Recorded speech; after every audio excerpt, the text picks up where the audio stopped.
네, 안녕하십니까. 네, 저는 일산백병원의 신경외과 이병주입니다. 오늘 이 시간에는 그 척추 전방 전이증이 무엇인지, 물론 요즘에 많은 영상 매체에서 설명을 하고 있지만, 오늘 이 시간에는 굉장히 쉽고 간단하고 심플하게 좀 알아보도록 하겠습니다. 굉장히 듣기 어렵고 너무 전문적인 지식에 대해서는 언급하지 않고 쉽게 접근해 보도록 하겠습니다. 네, 그래서 요걸 한번 준비해 봤고요. 일반적으로 이제 외래 오시면 허리 디스크랑 협착증은 많이 알고 계시는데 전방 전이증은 잘 모르고 계시는 분들이 많으세요. 근데 실제로 전방 전이증을 갖고 있는 환자분들도 굉장히 많거든요. 그래서 오늘 한번 알아보죠. 그래서 제가 준비한 콘텐츠는 전방 전이증의 소개, 그다음에 증상, 그다음에 영상 소견, 치료, 환자를 치료한 예시 등을 보여드리면서 한번 진행을 해보도록 하겠습니다. 자, 척추 전방 전이증은 무엇인가? 우리의 몸에는 많은 관절들이 있습니다. 그래서 어깨도 있고, 무릎도 있고, 고관절도 있고, 이런 관절들이 탈구가 되거나 빠진다거나 하면 굉장히 아프고 그 기능적인 면으로 문제가 생기겠죠. 그래서 각 분야마다 전문 선생님들이 치료를 하고 계시는데, 자, 척추 전방 전이증은 이렇게 이제 관절마다 이런 나사처럼 잘 이렇게 고정이 돼 있어야 되는데 뭔가 나사가 흔들린다거나 고정이 제대로 돼 있지 않으면 이런 통증을 일으킬 수 있고 기능이 떨어질 수 있겠죠. 이렇게 아플 수가 있고요. 그럼 척추는 어떨까요? 척추에도 다른 관절과 마찬가지로 관절면이 굉장히 많습니다. 그래서 요 해부학 사진 한번 보실게요. 척추 한 마디에서도 지금 보면은 위 척추와 관절이 있는 두 군데, 아래 척추와 관절이 있는 두 군데, 또한 큰 이 척추의 뭉뚱뼈를 연결시켜주고 이 디스크 자체도 이 관절이 되겠습니다. 그래서 척추는 다른 관절과 다르게 관절면이 실제로 굉장히 많다고 보시면 돼요. 그래서 우리 무릎은 한 관절이 있지 않습니까? 그것도 이제 퇴행성 관절염이 있으면 아픈 것처럼 척추의 이 관절면에서도 관절염이 있으면 굉장히 아프겠죠. 그래서 말 그대로 척추 전방 전이증은 뭐냐면 척추가 전방 앞으로 전이증 좀 빠져 있다 이런 얘기입니다. 그래서 이 관절이 기능을 잘 못해서 아니면은 척추 안전성을 확보해 주고 있는 여러 가지 부분들이 기능이 떨어지면서 원래 있어야 되는 자리에 있지 않고 뭔가 다른 부분에 있는 거예요. 주로 이제 앞으로 많이 빠지는데 그렇기 때문에 척추 전방 전이증이 환자들이 많습니다. 그래서 이제 전이증이 더 심해지면 척추 자체가 아예 100% 빠지게 되는데 탈구 정도도 일어날 수가 있겠죠. 그래서 이 사진을 보시면 환자분 옆에서 본 사진이고요. 오늘은 이 허리 쪽에 있는 척추 전방 전이증에 대해서 이제 볼 건데 요거의 엑스레이 사진을 보면서 자세히 좀 설명을 드리도록 하겠습니다. 자, 오른쪽 엑스레이 사진을 보시면 이쪽은 이제 배 쪽이고 이쪽은 이제 등 쪽입니다. 환자를 옆에서 엑스레이를 찍은 사진이에요. 그러면 이렇게 이제 요추가 5개가 있습니다. 그래서 위에서부터 하나, 둘, 셋, 넷, 5. 이 척추뼈 사이가 이제 디스크가 되겠죠. 요것도 관절입니다. 큰 관절이고 이 척추뼈와 척추뼈 사이 뒤쪽 후관절이라고 하는데 이것도 각 마디마다 2개씩 또 2개씩이 있습니다. 여기에서는 지금 하나가 보이고 하나가 보이죠. 옆에서 단면 사진이기 때문에 그렇게 보이고.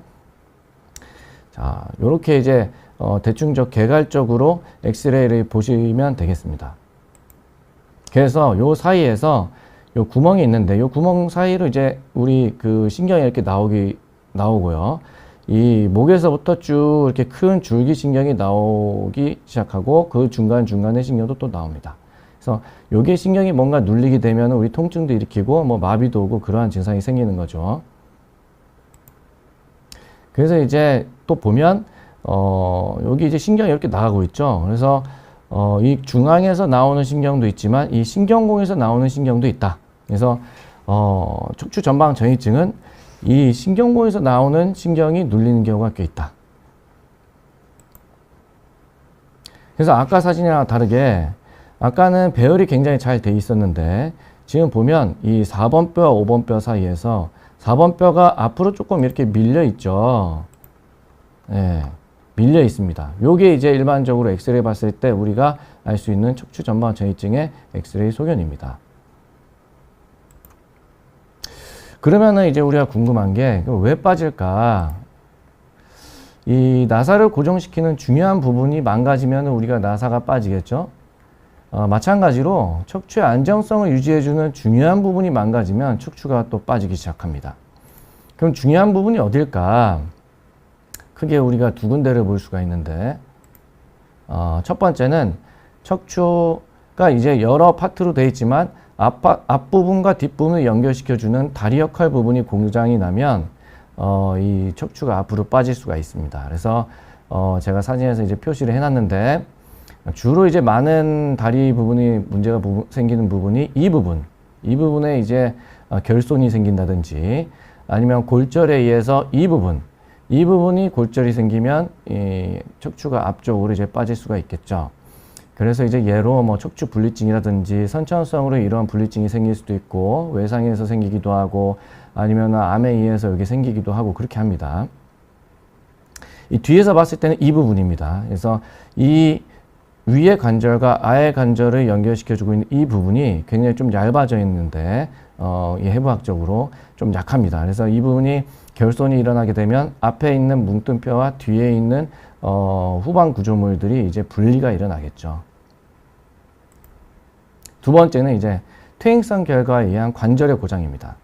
여기 이제 보시면 이 관절 후관절이라고 하는데 후관절이 척추가 각각마다 있는데 앞쪽으로 밀리든지 뒤쪽으로 밀지 않게 이제 캡슐로 쌓여 있고 관절 뼈로 이렇게 이제 막아주고 있습니다.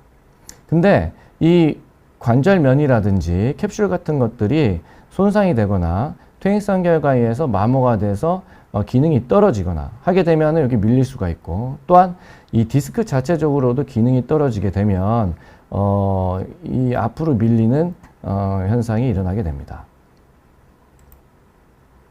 그래서 이 첫 번째 다리 역할 부분에서 요 아까 가장 약한 부분이 협부라고 하는데 협부 이 부분의 문제가 가장 흔합니다. 그래서 남자에서 여자보다 더 흔하고 이 부분은 요추 5번이 4번보다 더 흔하게 일어날 수가 있습니다. 이 관절의 고장, 그러니까 퇴행성 변화죠. 우리 디스크도 4번, 5번 디스크가 가장 많은데 마찬가지로 요추 4번, 5번 간에서도 이 퇴행성 변화에 의한 척추 전반 장애증이 잘 생길 수가 있고 이런 경우에는 이제 여자에서 또 잘 생길 수가 있습니다. 그래서 척추 전방 전이증 앞으로 밀렸지 않습니까? 밀린 정도에 따라서 이제 우리가 분류를 좀 할 수가 있어요. 그래서 0에서 한 25% 정도 밀리면 우리가 그레이드 1, 25에서 50% 정도 밀리면 그레이드 2, 그 이상 3, 4, 5, 아예 빠지면 5인데 일반적으로는 그레이드 1과 2가 가장 많고 3 이상부터는 좀 드뭅니다. 그래서 점점점 진행할수록 이제 증상이 악화가 되겠죠. 네. 그러면 이렇게 이제 척추 전방 전이증이 생기면 어떤 증상이 생길까요? 제가 이제 그림을 좀 그려봤는데 한번 간단하게 한번 상상을 해보죠. 우리가 이제 식빵에 잼을 두고 식빵을 누르면서 밀면 이 잼이 눌리면서 좀 바깥쪽으로 잼이 눌려 나오지 않겠습니까? 마찬가지로 척추도 이 5번 뼈와 척추 1번 사이가 분리증이 있으면서 앞으로 밀리게 되면 이 디스크가 간격이 좁아지면서 디스크도 튀어나오게 되고 그 사이에서 신경이 눌리게 되는 겁니다. 그래서 요 가운데 신경에서는 협착증이 일어날 수도 있지만 이 신경공이라고 해서 신경이 나가는 부분에서도 이렇게 나가는 신경이 누르기 때문에 이 다리가 굉장히 많이 아플 수가 있죠. 그래서 허리 통증, 뭐 다리 통증, 뭐 저림, 감각 저하, 뭐 힘 빠짐, 신경성 파열 다 생길 수가 있습니다. 그래서 중간판 탈출증이라든지 협착증과 증상이 굉장히 비슷한데 우리가 또 자세히 좀 봐서 어떤 것과 그럼 감별할 수 있을까?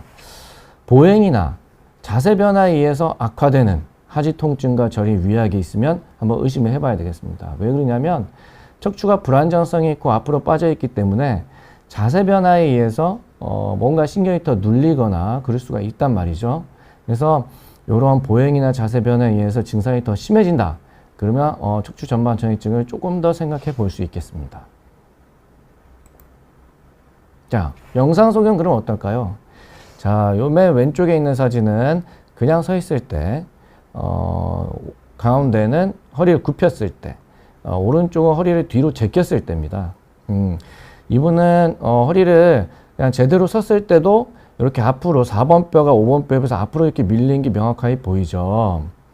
허리를 앞으로 더 굽혔더니 좀 더 밀리는 소견이 보이고, 뒤로 굽히니까 원래 서 있었던 자세로 그대로 이제 다시 되돌아오는 그러한 소견을 이제 보이고 있습니다. 이런 게 이제 정형적인 척추 전반 전이증의 엑스레이 소견이죠. 그 CT는 어떨까요? 물론 이제 협부에 의한 척추 분리증에 의한 척추 전방 전이증은 그 협부에 결손이 보입니다. CT상에서. 물론 엑스레이상에서도 보이고요. 근데 퇴행성 결과에 의한 척추 전방 전이증 같은 경우에는 이런 후관절의 마모가 굉장히 심합니다. 원래는 여기에 깔끔한 마진이 돼 있어야 되는데 이 뼈가 굉장히 불규칙하고 마진이 거칠게 이렇게 뭔가 많이 자라나와 있죠.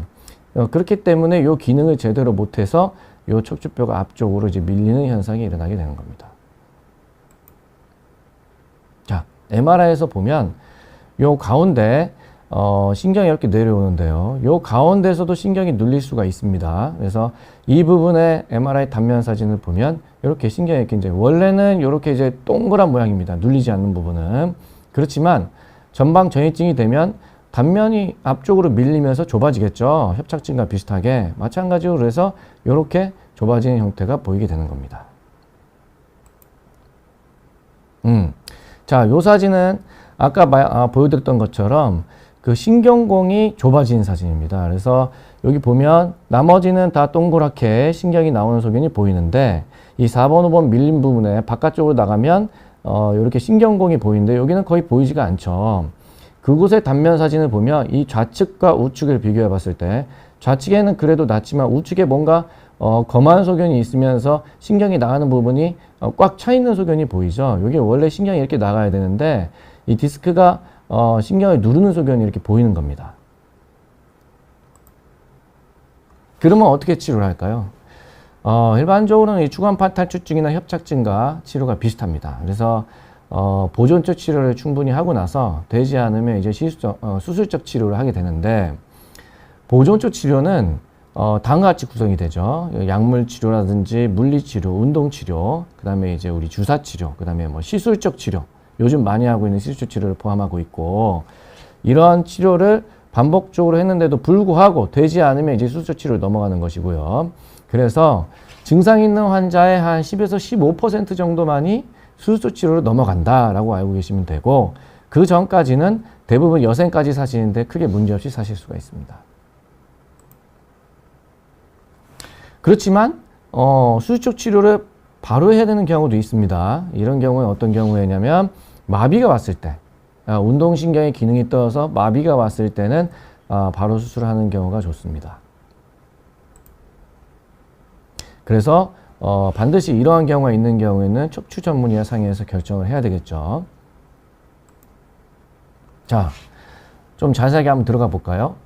자, 보존적 치료는 보면은 아까 말씀드린 대로 뭐 약물 치료, 물리 치료, 뭐 운동 치료가 있는데 그러면 어떤 자세를 하면 좋을까? 자, 누워 있으면 우리가 척추에 들어가는 로딩이 4분의 1로 감소하고요. 자, 서 있을 때, 앉아 있을 때 일반적으로 우리가 서 있을 때가 이제 뭔가 척추가 힘이 많이 들어간다고 생각할 것 같은데 실제로 그렇지 않습니다. 그래서 앉아 있을 때가 서 있을 때보다 한 1.4배 정도 척추의 압력이 더 많이 걸리고요. 그래서 이 표를 보시면 서 있을 때 로딩이 보면 요 정도가 됩니다. 근데 앉아 있을 때 어느 정도 편하게 앉아 있을 때는 요 정도. 근데 이제 뭐 팔을 앞으로 위에 올렸을 때는 조금 낮지만 팔을 내리면은 내리거나 올렸을 때는 이렇게 조금 더 난데 이 허리를 앞쪽으로 구부렸을 때는 조금 더 로딩이 올라간다는 것. 그래서 우리가 이제 앉을 때 이제 환자분들이 많이 물어보시는 게 그럼 어떻게 앉아야 됩니까? 이렇게 물어보세요. 그러면 저는 이제 외래에 오신 분들한테 이제 왕처럼 앉으세요. 이런 얘기를 합니다. 그래서 앞으로 이렇게 당겨서 앉는 것보다도 뒤로 제껴 갖고 앉는 것이 척추의 부담은 적겠다라고 이제 말씀드릴 수가 있고, 누워 있을 때 좋은 자세는 자, 요런 자세가 좋습니다. 그래서 다리에 좀 편하게 베개 같은 거 올려놓고 한다든지, 옆으로 누울 때는 다리에 이렇게 끼고 베개를 눕는다든지, 그러나 이렇게 이제 목이나 이 등 쪽으로 좀 높게 베개를 벤다든지 엎드려 베는 건 좀 좋지 않겠어요. 그러면 어떤 운동이 좋고 나쁜 운동이 있을까요? 일반적으로 증명된 운동은 이 걷는 운동과 수영입니다. 예. 우리 교과서에 나오는 것도 이제 조깅, 그리고 수영이 가장 좋다고 하고, 수영은 이제 부력에 의해서 척추에 들어가는 압력이 적어지기 때문에 그렇다고 이제 볼 수가 있고, 조깅, 허리를 이제 꼿꼿이 세우고 걸어야 되겠죠. 이런 것들은 허리 근육도 완화시켜주고, 걸으면서 이 디스크가 펌프질을 하면서 영양분도 흡수를 할 수가 있고, 나쁜 물질은 빼준다고 하는 논문들이 많이 있어서 걷는 것과 수영이 가장 좋다고 돼 있고, 나쁜 운동은 허리를 좀 격하게 쓰는 경우입니다. 순간적으로 허리를 확 돌린다든지 하는 운동인데, 그래서 허리를 과하게 굴곡하거나 과하게 신전하거나 관절 운동 범위가 굉장히 큰 운동들은 좀 제한하는 것이 좋겠다라고 할 수 있습니다. 자, 그래서 이런 운동치료와 물리치료 이외에 우리가 이제 뭐 시술적 치료도 있겠죠. 그래서 우리가 가장 흔하게 많이 하는 신경차단술이라는 시술이 있고, 그 다음에 경막외 주사, 이 꼬리뼈로 또 주사 맞는 거 많이 아마 해보셨을 겁니다. 거기에서 조금 더 들어가서 신경을 좀 더 자극시켜주고 풀어주는 신경성형술의 시술이 또 있습니다. 그래서 이런 일반적인 시술들은 신경과 관절 주변에 약물을 주입해서 염증을 가라앉혀서 통증을 감소시키는 역할을 합니다. 그래서 어떤 시술을 선택할지 각 시술마다 조금 장단점이 있거든요. 그래서 어떤 통증에 좀 더 효과가 있고 이런 장점이 있기 때문에 그것은 반드시 척추 전문의와 상의해서 결정을 해야 되겠습니다. 그럼 수술은 어떻게 할까? 수술은 감압술과 그게 이제 유압술, 나사목 고정술이 있습니다. 척추 전방 전이증이 심하지 않고 불안정성이 심하지 않으면 신경이 눌린 부분에 감압술만으로도 어느 정도 치료가 될 수가 있습니다. 그래서 뭐 추간판 절제술이라든지 개창술 같은 걸 좀 할 수가 있고, 뭐 이런 것들은 뭐 사용하는 기구에 따라서 할 수가 있어요. 그래서 뭐 미세현미경을 잘 쓸 수 있는 분들은 이걸 쓰면 되는 거고, 또 내시경을 잘 쓰는 분들은 내시경을 이용해서 뭐 추간판 절제술이라든지 개창술을 시행하면 되겠습니다. 그래서 그거는 그 전문의와 상의를 해갖고 어떤 기구를 이용해서 감압술을 할지는 선택을 하시면 되겠고, 척추 전반 전이증은 일반적으로는 이 유압술과 나사목 고정술을 이제 많이 합니다. 결국은 앞으로 이제 전이가 돼 있고 불안정성이 있는 경우가 많아서 유압술, 뼈를 굳히는 수술을 하고, 그러기 위해서 이제 나사못으로 딱 고정을 시켜주는 그런 수술을 하게 되는데, 많은 부분에서는 이제 뒤쪽으로, 척추의 뒤쪽으로 접근을 해서 유압술과 나사목 고정술을 하는데, 워낙에 이제 요즘은 척추 기술도 많이 발달하다 보니까 약간 옆에서, 완전 옆에서, 그다음 앞쪽에서 이렇게 접근하는 방법으로 유압술과 나사목 고정술을 할 수가 있습니다. 그래서 각각 접근 방법에 대해서는 이 장단점이 있고, 그것은 또한 전문의랑 상의를 좀 해야 되겠죠. 자, 이제 케이스를 한번 보시겠습니다. 자, 첫 번째 케이스고요. 72세 남자 환자인데, 이분 허리 통증이 있고 오른쪽 다리 통증이 있어서 오셨던 분입니다. 그래서 외래에서 3개월 이상 약물 치료랑 물리치료 하셨어요. 중간에 또 시술적 치료도 해서 신경차단술을 또 하였고요. 그런데도 이제 통증 조절이 되지 않아서 유압술을 한 환자입니다. 그래서 이제 사진을 보면 엑스레이 4번, 5번에 척추 전방 전이증이 있죠. MRI상에서 보면 가운데가 굉장히 좁아져 있습니다. 그래서 이 부분에 다 신경을 누른 부분 감압수를 다 해주고 나사를 박아서 유압수를 시행했고 현재는 이제 통증 조절이 된 상태입니다. 자, 두 번째 케이스를 보시면 61세 여자 환자분이었고요. 이분은 2일 전부터 허리 통증과 왼쪽 다리 저림은 간간히 있었어요. 근데 2일 전부터 갑자기 다리 힘이 빠져갖고 응급실로 내원하신 분이에요. 그래서 이제 CT를 찍어봤더니 보니까 이 지금 5번과 척추 1번 사이에 척추 전반적이 굉장히 심하죠. 이 4번, 5번 사이에는 디스크 공간이 보이지만 5번과 척추 1번 거의 보이지가 않아요. 앞으로 한 그레이드 한 2단계 정도로 이제 빠져 있고 여기 보니까 여기는 이렇게 척추가 이제 쭉 뼈가 이어져 있지만 여기 이렇게 분리돼 있죠. 이분은 협부가 결손이 있는 척추 분리증을 갖고 있었던 환자입니다. 그러다 보니까 워낙에 신경이 나가는 부분에서 이 신경공 부분에서 신경이 많이 눌릴 가능성이 높죠. 그러므로 인해서 이제 다리에 힘이 빠져서 오신 것 같은데, 자, MRI를 보면, 여기 보세요. 여기 4번, 5번 사이에서는 신경이 이렇게 보이죠. 근데 5번, 척추 1번 신경이 꽉 껴 있지 않습니까? 그래서 이제 아마 다리에 힘이 빠졌던 것 같고, 그렇기 때문에 응급을 이제 응급수술을 했습니다. 이제 유압술과, 결국 이 뒤에 있는 뼈와 이 디스크 다 신경을 누르는 부분 다 제거하고 유압술을 하고 나사목 고정술을 했습니다. 그러고 나서 재활 치료하고 나서 현재는 이제 힘이 빠진 속이 많이 좋아졌습니다. 자, 요 환자 보시죠. 이 세 번째는 남자는 이제 남자고 81세 남자 환자분인데 이분은 자 보세요. 허리 통증이 있고 50m만 걸어도 이제 양쪽 다리가 빠질 것 같다. 통증이 엉치가 막 빠질 것 같다. 또 쉬었다 가면 또 괜찮다. 요런 증상이 이제 협착증의 전형적인 증상이에요. 근데 협착증과 증상이 이렇게 비슷합니다. 그래서 엑스레이 찍어봤더니 요렇게 4번, 5번의 전방 전이증이 있어요. 2개월간의 이제 보존적 치료를 했는데도 불구하고 이 통증 조절이 안 돼요. MRI 시행을 했습니다. 했더니 MRI상에서 아까 전에 앞에서 보였던 사진에서는 신경이 동그랗게 눌리지 않아 보였는데 지금은 거의 안 보이죠. 협착증과 비슷한 소견이 보여요. 그래서 이 환자는 척추 불안정성도 없었기 때문에 감압술을 시행했습니다. 나사를 박지 않고. 그러고 나서 한 1년 뒤 경과를 봤는데 엑스레이상에서 척추가 흔들리지 않고 잘 유지가 되고 있어요. 전방 전이증이 있지만 더 진행되지 않고 유지되고 있답니다. 그래서 환자 선택을 잘해서 나사를 박지 않고도 이렇게 감압술만으로도 치료를 할 수가 있습니다. 자, 네 번째 케이스 한번 보시겠습니다. 자, 여자 68세 여자 환자분인데요. 자, 이분은 허리 통증이라 양쪽 다리 저림이 있었습니다. 그래서 이제 CT를 찍었죠. MRI도 찍었는데 앞에 봤던 사진이랑 비슷하죠. 그런데도 보면은 이제 디스크 공간도 없고 여기 이제 신경이 딱 끼어 있을 텐데 그런데 이제 이 환자분 같은 경우에는 뒤에가 분리증이 있으면서 뒤에 공간이 확보가 됐어요. 그래서 협착증 증세는 별로 없었던 것 같아요.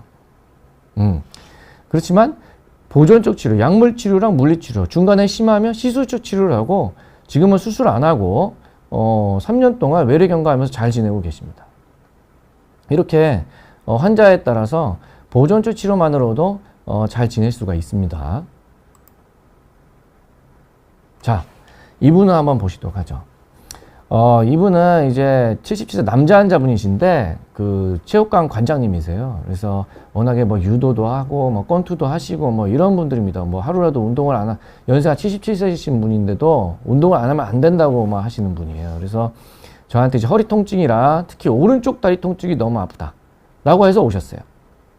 자, CT를 찍어봤는데 여기 척추 분리증이 있으면서 여기 아까 굉장히 중요한 부분이 있다고 그랬죠. 척추경이라고. 이 부분에 골절이 보여요. 아무래도 뭐 유도도 하고 태권도도 하고 여러 가지 하셨기 때문에 뭔가 격한 운동이죠.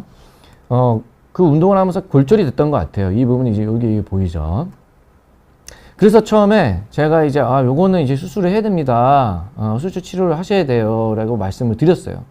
근데 워낙에 이제 운동을 또 좋아하시는 분이고 체육관 관장님이시기도 하고 해서 본인이 스스로 운동을 한번 버텨보겠다 라고 해서 지금 운동으로 지내보고 계시고 현재 2년 동안 제 외래에 왔다 갔다 하시는데 중간에 아플 때는 물론 시술적인 치료를 하고 계시지만 수술적까지 안 해도 될 정도로 지금은 통증 조절이 되었고 잘 걸어 다니십니다.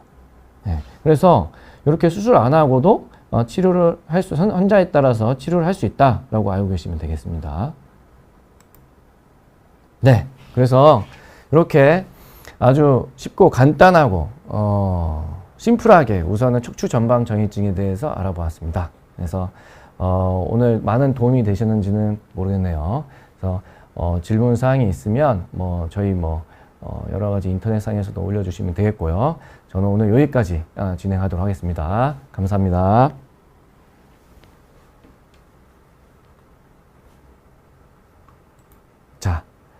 자, 그래서 끝으로 질문 시간, Q&A 시간을 갖도록 하겠습니다. 자, 네. 자, 브로콜리님. 자, 신경외과와 정형외과는 무슨 차이가 있는 건가요? 잘 몰라서 죄송. 발목을 다쳤는데 정형외과에서 신경외과를 가야 한다고 하시더라고요. 아, 발목을 다치셨구나. 우선은 이 척추 분야에서의 신경외과, 정형외과를 좀 말씀을 드리면, 약간 수술이나 치료하는 방향이 조금 다를 수는 있지만, 요즘은 일반적으로 이제 치료가, 과정이나 여러 가지가 표준화되어 있어서, 크게 차이는 없다고 보시면 됩니다. 그래서, 신경외과가 처음에는 이제 뇌나 이 척수신경 위주로 이 치료를 했지만, 요즘에는 이제 신경 자체가 통증이나 이런 것들이 다 신경과 연결되어 있기 때문에 신경외과에서도 척추를 다 보고 있고 척추수도 하고 있거든요. 그래서 특별하게 이제 신경외과, 정형외과를 크게 구분할 필요는 없으시고, 신경외과, 정형외과 전문의 선생님이랑 상담을 충분히 해보시고, 과를 선택하시면 되겠습니다. 그리고 발목이 다쳤는데 정형외과 선생님이 신경외과를 갔다. 아무래도 이제 발목에 신경이 뭔가 문제가 생겨갖고 그러지 않았을까 싶습니다. 아니면 척추의 문제 때문에 그 통증이 생겼다. 발목이라든지 이런 문제 때문에 아마 신경외과로 가야 된다고 말씀드린 것 같아요. 자, 두 번째로 오정현님. 제가 전에 안 그랬는데 꼬리뼈 위쪽의 허리뼈가 손으로 만져보면 확연히 튀어나오는데 이게 척추 전방 전이증의 겉으로 나는 증상이 될 수 있나요? 물론 이제 척추 전방 전이증이 굉장히 심하면 앞으로 나올 수가 있죠. 만져질 수가 있죠. 허리뼈에서. 그렇지만 허리 통증과 이런 다른 증상들이 같이 동반되어 있어야지만 우리가 좀 척추 전방증을 의심해 볼 수 있겠죠. 조금 나와 있는데 이 피부에서 좀 만져지지는 않고 어느 정도 진행된 상태에서는 척추 허리뼈가 피부에서 좀 만져질 수가 있습니다. 그래서 만약에 증상이 없는데 허리뼈가 만져진다고 한다면 아무래도 뼈가 조금 더 그 꼬리뼈, 이 척추 각각만 해도 이제 꼬리뼈가 있는데 그 부분이 뭔가 퇴행성 때문에 조금 커져 있다든지 아니면은 살을 갑자기 많이 빼서 그 부분이 도드라지게 많이 만져진다든지 하는 경우가 있을 수 있겠어요. 자, 다음을 보면 브로콜리님, 두 번째 질문을 주셨네. 수술 후에 손바닥 저릿하고 감각 없는 부분도 있는데 신경외과 찾아도 되나요? 어떤 수술 하셨는지 모르겠네. 혹시 목 수술을 하셨는가요? 만약에 이제 경추 수술을 하셨다. 그렇다면은 이제 신경외과를 찾아서 검사를 좀 해보시는 게 좋겠죠. 예, 그래서 요거는 아마 좀 이따가 다시 한번 질문 한번 해주세요. 어떤 수술 하셨는지. 예, 그냥 단순 손바닥 수술을 하시는 건지, 아니면 목 수술 하시는 건지, 아니면 여기 어깨 관절에 수술 하신 건지, 그 얘기를 해주시는 게 좋을 것 같아요. 네, 안남주님. 전방 전이증 꼭 수술해야 되나요? 아마 그렇지 않습니다. 아까 제가 케이스 몇 가지 보여드렸죠. 꼭 수술 안 하셔도 돼요. 환자에 따라서, 환자에 따라서는 약물 치료도 할 수 있고, 척추 전이증이 있는데도 불구하고 특별히 치료 안 하고도 잘 지내시는 분들이 있어요. 그래서 보존적 치료를 충분히 하면 환자의 80%는 여생까지 사는데 크게 문제가 없다고 돼 있어요. 예, 그러니까 꼭 수술 안 하셔도 돼요. 그래서 그거를 결정하기 위해서는 결국은 척추 전문의 선생님이랑 검사를 해보고 상의를 해보시는 게 좋겠어요. 아, 네. 브로콜리님. 허벅지 지방흡입을 하셨다고요? 요거는 허벅지에다 지방흡입을 하셨는데 손바닥이 저리시다고. 요거 관련성이 좀 떨어지는데요. 네. 완전 신경이 달라요. 예. 그래서 그 다른 문제가 있어서 손바닥이 쩌릿쩌릿하고 감각이 없는 게 있지 않을까 싶습니다. 그래서 요거는 만약 단순하게 손바닥에 손의 문제일 수도 있고 이 경추의 문제 때문에 손바닥에 찌릿찌릿 감각이 없을 수도 있거든요. 그래서 요거는 진료를 한번 보시는 게 낫겠어요. 예. 자, 김은주님. 50대 초반인데 예전에 허리 전방 전이쪽으로 진단받았다. 일만 하면 허리가 늘 아픈데 훌라후프 운동을 하는 건 어떤지요?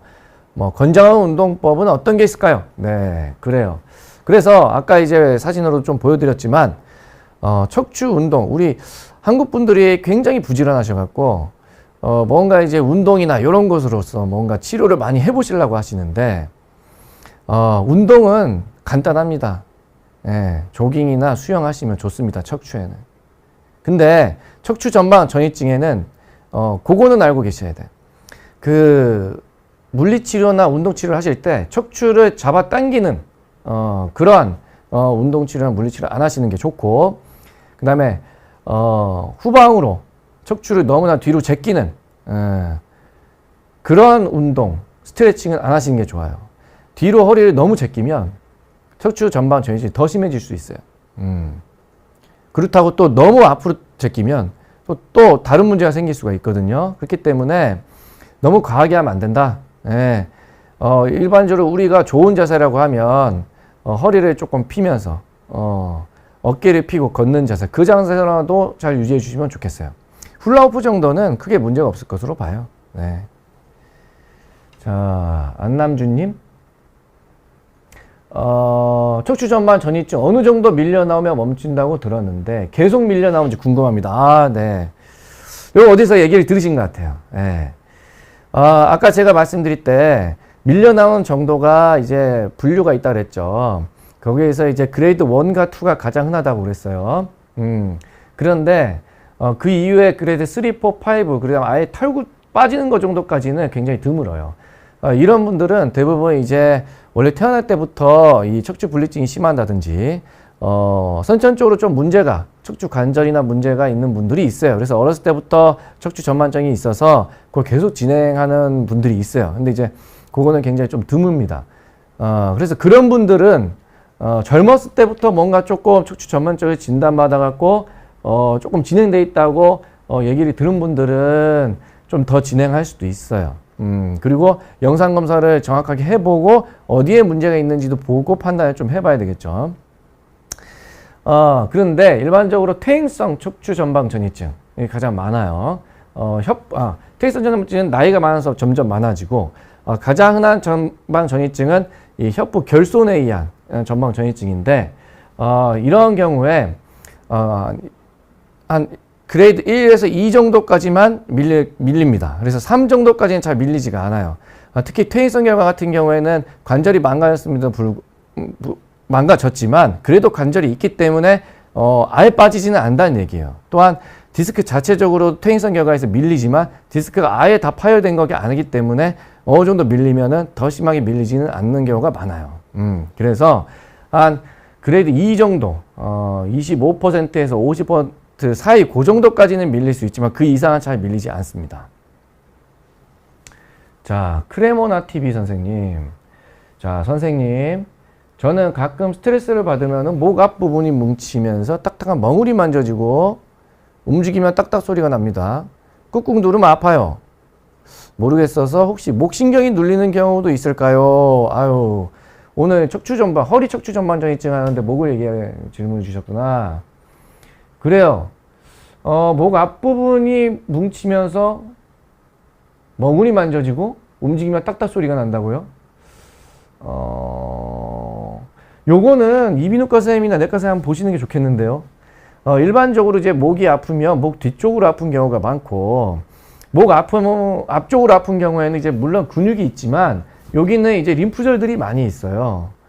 그래서 뭔가 이제 멍울이 만져지고 이런다 하면은 여기 뭐 혈액종양내과 선생님이라든지 이비인후과 선생님 보셔서 그게 정말 덩어리인 건지 우리가 의미 있는 덩어리인지를 감별을 해보셔야 될 것 같아요.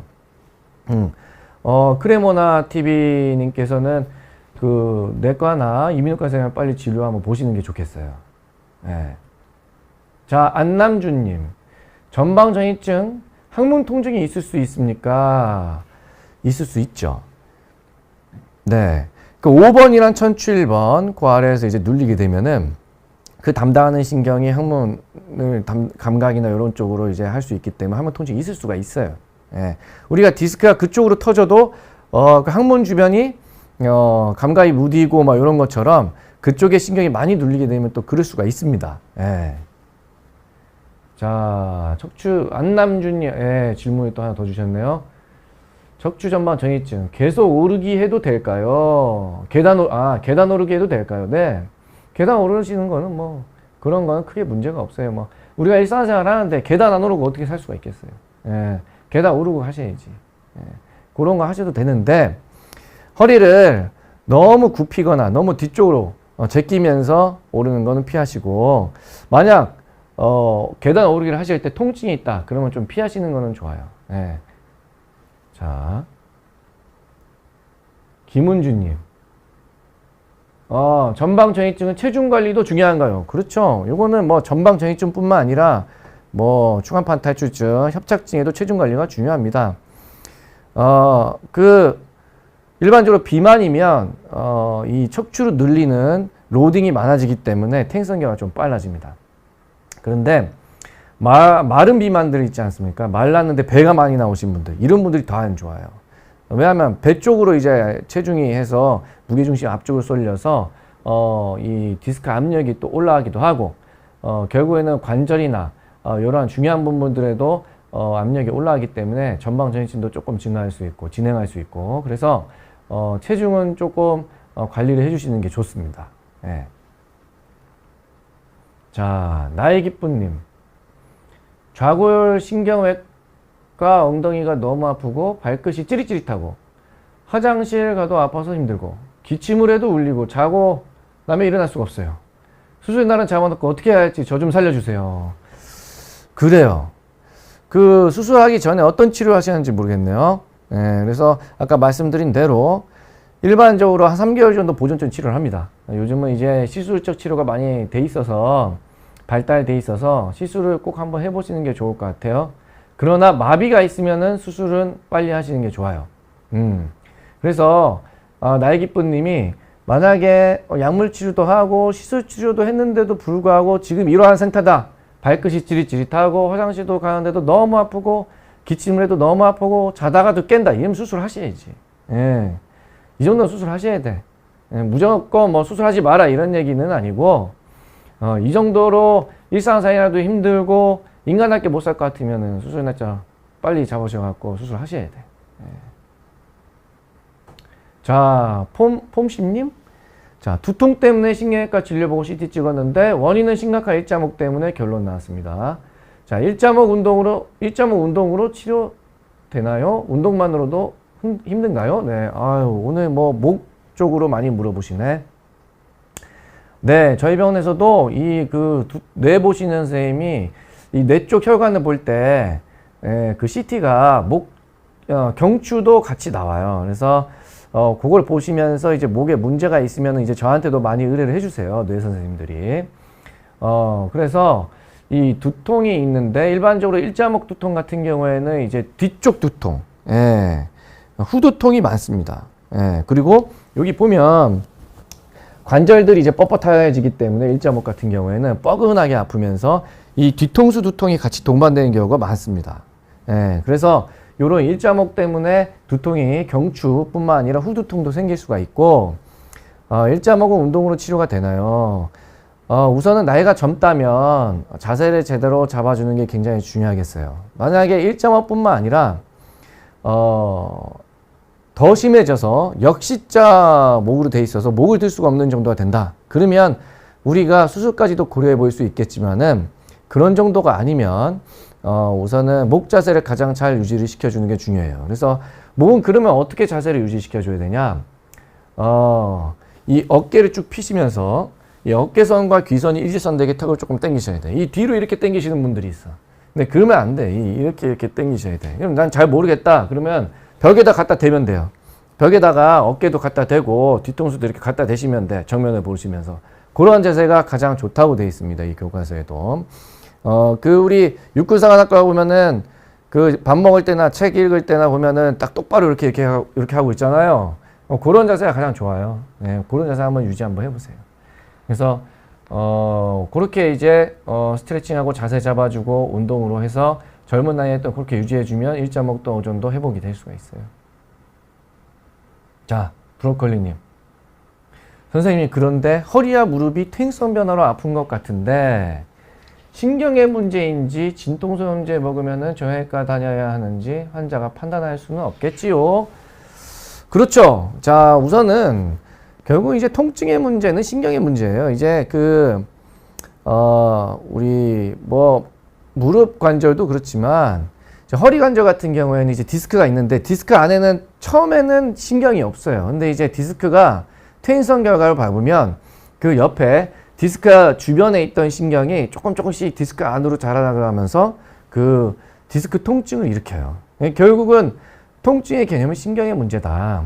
그러면 왜 진통 소염제를 먹냐? 진통도 하지만 소염을 한다는 게 굉장히 중요한 거예요. 예. 이 통증의 개념이 결국은 신경의 문제지만 그게 결국은 염증의 문제예요. 염증 물질이 신경을 자극하기 때문에 통증이 있는 거거든요. 그래서 이제 소염제를 먹는 거예요. 그 소염제가 진통 효과도 있기 때문에 우리가 말로 그냥 진통 소염제라고 말할 뿐이고, 요즘은 이제 약이 개발되어 있어서 신경 자체적으로 신경을 안정화시켜주는 약도 있어요. 그래서 이제 그것도 이제 같이 처방을 하죠. 그래서 우리가 이제 약물 치료는 저런 것들을 이제 드시는데, 그 시술적 치료로는 이제 신경 차단술 이런 것들을 하지 않습니까? 근데 거기에 우리가 스테로이드라는 걸 써요. 뭐 스테로이드도 필요할 땐 쓰셔야 돼.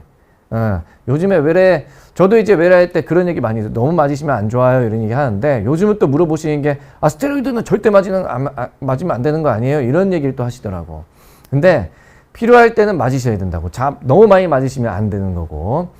그래서 그 스테로이드라는 게 그 신경 물질을 좀 완화시켜 주는 거예요. 염증 물질. 그러니까 신경 물질이 아니라 염증 물질을 좀 완화시켜 주는 거예요. 그래서 통증을 완화시켜 주는 겁니다. 그래서 이제 그렇게 하는 거고, 그거는 결국은 환자가 판단하기 좀 쉽지는 않고, 결국은 진료를 보시는 게 좋죠. 예. 자, 의학도서관님. 척추 전반 전이증인데 등산해도 될까요? 수술 이야기도 나왔지만 걷기 운동과 허리 강화 운동 꾸준히 해보시라 의사 선생님 말씀해 주셨어요. 등산 뭐 하셔도 될 것 같습니다. 환자분 이제 물어보신 정도로는 이 척추 전반 전이증이 있으면서 증상이 수술할 정도로 증상은 통증이 엄청 심해요. 예. 그래서 등산 못 해요. 아파서. 근데 이제 요 정도 할 정도가 되신다 하면 하셔도 됩니다. 근데 이제 너무 가파르거나 이제 내려올 때가 문제인데, 너무 가파른 산을 오르거나 내릴 때는 좀 피하시는 게 좋고, 가벼운 등산 정도 하시는 게 좋겠습니다. 그래서 뭐 다른 뭐 진료를 보시면서 뭐 걷기 운동이나 허리 강화 운동을 해라 라고 말씀하셨으면 아무래도 엄청나게 뭐 심한 정도는 아니신 것 같아요. 예. 운동으로 우선은 치료를 하시고, 결국은 저게 더 진행하게 되면은 아까 사진 보여드린 것처럼 신경이 꽉 끼게 되는데, 그러면은 환자분이 아파서 못 견뎌요. 예. 그래서 뭐 약을 뭐 먹든 뭐 주사 치료를 뭐 시술적 치료를 해도 결국은 안 되는 경우가 있어서 그때는 수술하셔야 돼. 그때는. 외학도성아님, 질문 또 주셨네. 자, 척추 전반 전이증 호전시킬 수 있는 자연 치료 방법. 자연 치료는 너무 시간이 많이. 자, 그래 아까 근데 이제 제가 척추 전반 전이증이 있는 그 체육 관장님 뵀잖아요. 제 외래 환자 있었던 분. 그분 뭐 어느 정도 의지대로 하신 거죠. 근데 이제 그분은 좀 운이 좋았던 게 그 척추 분리증이 좀 심하면서 뼈가 아예 분리가 돼갖고 신경이 중앙에서는 많이 안 눌렸어요. 그리고 또한 신경공에서 좀 눌릴 수가 있는데, 그것도 뭔가 척추 그 협부뿐만 아니라 척추 경도 부러지면서 그 공간이 조금 생겼어요. 그래서 아무래도 제 판단으로는 증상이 그렇게 심하진 않을 것 같아. 근데 척추 경이 부러지면 수술을 해야 되는 이유는 뭐냐면 척추가 결국은 흔들려서 문제가 생기니까 나사를 박아간다는 얘기인데요. 그분은 나이도 70대 후반이시고 본인이 뭐 운동을 절대 하루라도 빼먹으면은 삶의 질이 떨어진다고 하시니까 그건 그거에 맞춰서 이제 사셔야지. 예.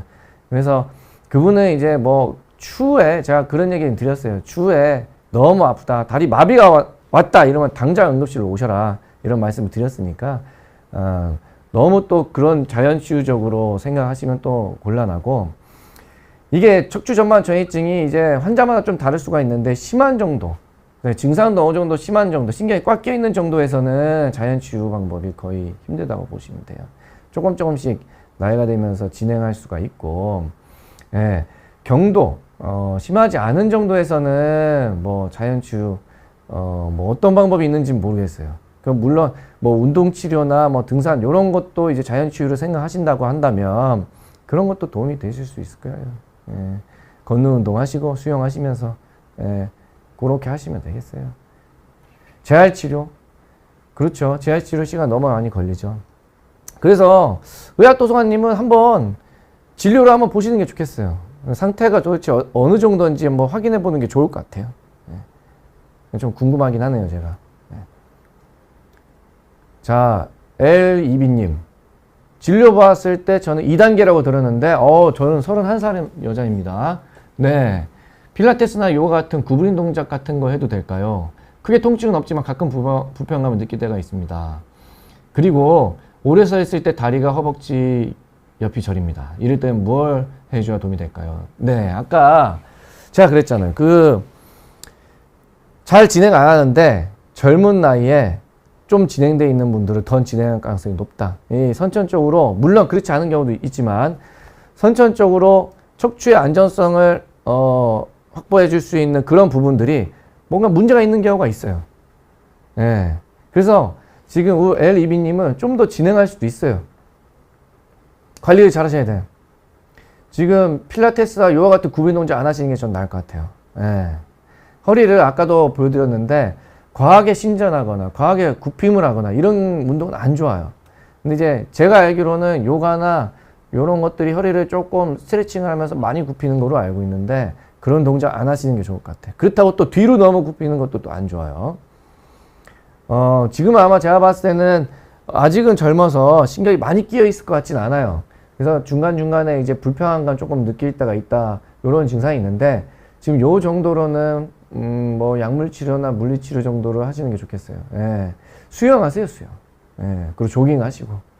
제가 드릴 수 있는 운동은 요 정도예요. 그게 가장 증명돼 있어요. 예. 그거 하시는 게 좋겠어요. 김은주님. 척추 전반 전이증 냄찜질, 온찜질은 어떤 게 도움이 될까요?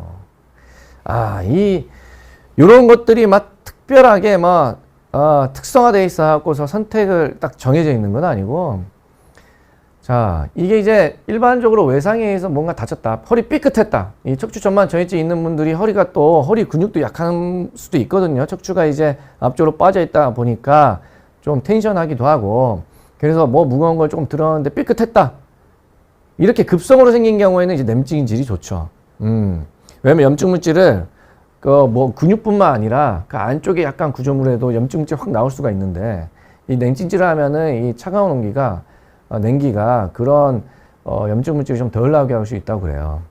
근데 급성기를 지나서 중만성기로 갔을 때는 온찜질을 하시는 게 좋아요. 그래서 결국은 온찜질을 해서 근육을 풀어주고 순환을 시켜줌으로 인해서, 혈액순환을 조금 해줌으로 인해서 그런 염증 물질을 또 순환시키면서 빨리 빼주는 거죠. 네. 근데 이제 그런 것들이 크게 엄청나게 효과가 좋다 그러면 우리가 수술 같은 것도 안 하겠죠. 그러니까 이제 물리치료 중에서 이제 보존적 치료로 이제 할 수 있는 선택 중에 하나다라고 알고 계시면 되겠어요.